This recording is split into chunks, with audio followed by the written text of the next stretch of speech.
या तो विन है या फिर लन है। अगर आपको इस लाइन का एक परफेक्ट एग्जांपल समझना है तो बीजीएमआई स्पोर्ट्स में आपको एक परफेक्ट स्टोरी लाइन मिल जाएगी, सोमराज एंड बीजीआईएस, जहां सोमराज के लिए बीजीएमआई स्पोर्ट्स की ये series make or break moment की तरह साबित हुई है दोस्तों। BGIS 21 the inaugural edition, Somraj qualified for the finals and claimed the title. BGIS 23 Somraj failed to qualify. BGIS 24 he again failed to qualify for the finals, and in the recent edition of BGIS 25 he made the finals and claimed the championship title once again. 4 editions, 2 times finalist and 2 times champion. यानी अगर उन्होंने finals के लिए qualify किया है तो trophy 100% confirm है, और अगर नहीं तो फिर कोई बात नहीं है। बट जिन 2 BGIS एडिशंस में वो ग्रैंड फाइनल के लिए क्वालिफाई नहीं कर पाए, उन कॉम्पिटिटिव ईयर्स में भी उन्होंने दूसरे ऑफिशियल इवेंट्स BMPS 23 और BMPS 24 के ग्रैंड फाइनल्स के लिए जरूर क्वालिफाई किया है। That means he somehow managed to reach the grand finals every year. So this is a good track record देखा जाए तो। बट इतने बेहतरीन प्लेयर होने के बावजूद क्यों उनको टीम बार बार चेंज करनी पड़ती है, सवाल है।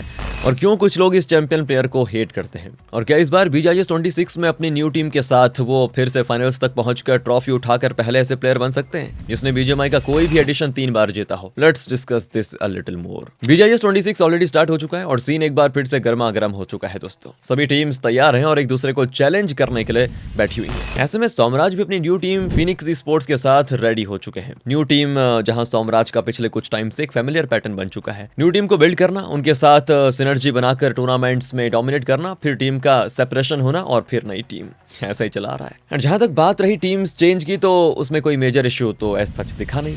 जैसा कि टीम चेंजेस के कुछ नॉर्मल रीजंस होते हैं, लाइक ऑग के अपने ऑपरेशंस को शट डाउन करना, कभी परफॉर्मेंस के चलते ऑग के साथ डिपार्चर होना, या बेटर अपॉर्चुनिटीज के चलते as a whole team change करना। इंडिविजुअली तो कभी उनको ऑग के साथ कोई प्रॉब्लम फेस नहीं करनी पड़ी। इनफैक्ट कुछ वक्त तो वो बिना ऑग और बिना सैलरी के compete करते रहे, एंड यही हंगर उन्हें BGIS 25 की ट्रॉफी तक लेकर गया दोस्तों। I am very proud of my teammates कि वो लोग इतने टाइम से हमारे साथ थे, बिना कोई सपोर्ट के, बिना कोई स्पॉन्सर के, बिना कोई मॉनेटरी सपोर्ट के।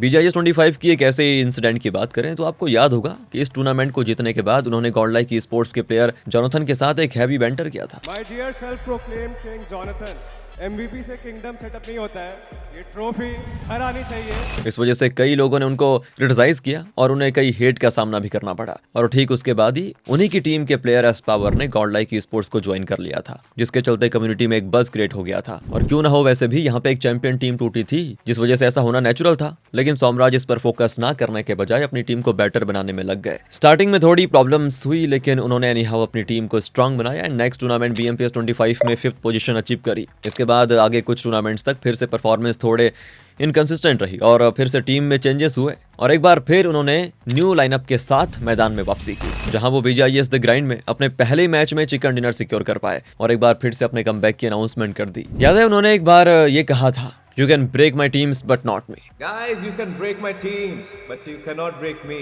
You got that? ये बात उन्होंने आखिर सच साबित कर दी है। BGIS द ग्राइंड में अपने पहले स्टेज से ही उन्होंने अपनी डोमिनेशन को दिखाना शुरू कर दिया है दोस्तों, जहां उन्होंने अपने ग्रुप डी के 24 मैचेस में 3 चिकन डिनर और 192 टोटल पॉइंट्स के साथ 4th पोजीशन पे फिनिश किया, एंड BGIS 26 मेन के राउंड 2 स्टेज के लिए क्वालिफाई भी कर लिया है। बस अब देखना ये होगा कि नेक्स्ट स्टेज में जैसे जैसे चैंपियनशिप और खतरनाक होती है, उनका परफॉर्मेंस कैसा रहता है। क्या वो BGIS के ग्रैंड फाइनल्स के लिए क्वालिफाई करने की कंसिस्टेंसी और तीसरी बार BGIS जीतकर अपनी लेगेसी और अपनी इंपॉर्टेंस को बढ़ा पाएंगे, ये तो वक्त ही बताएगा दोस्तों। अभी के लिए इस वीडियो में इतना ही।